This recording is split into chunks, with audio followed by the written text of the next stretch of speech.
बाई वाढवायची अजून घरकुल मंजूर होते अजून तर असं काय करतो. नाही सगळं बास आहे बास म्हणून तर आपल्याकडे माणूस मेले असं करतात बा. ती दाव्याची वाशिंग करणारी माणसं असतात ना लय विचित्र महाराज. बरं दाव्यात नदीवर का म्हणता माहिती का त्यांचे दुःखद निधन झाले म्हणजे तर आनंदाच होतं का काय पेढे खाऊन मेले का ते काय तर काय म्हणते दाव्यात ते आपल्यातून जाऊन 10 दिवस झाले. अहो ते आपल्यातून गेलेच नाही आपण नेले सुतळीनं बांधून ते का गेले ते पडेल होते उताने तुम्ही उलटे बांधले. म्हणून तर आपल्याकडे माणूस मेले असं करतात पा. गंज उद्योग केले निघा गंज गावाची वाट लावली निघा.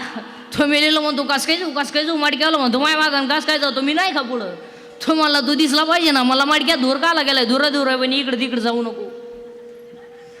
बरं ते दाव्याचे आलोच भाषण करण्याची मायकोर माणसं असतात ना लय विचित्र महाराज.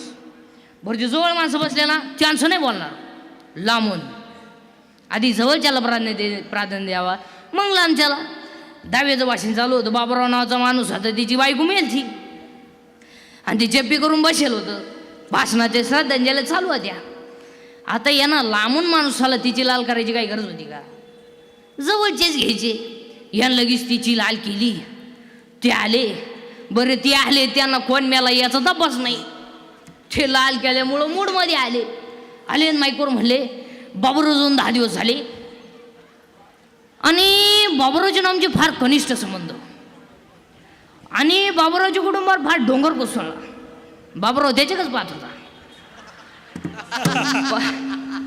बाबूराव म्हणला आता माय बायकोचं दाव आहे म्हणून सोडलं तुला नाही तर उचलून आपटला असताना आलाय का मला बायको करायची मी व्हॉट्सअपला टाकलं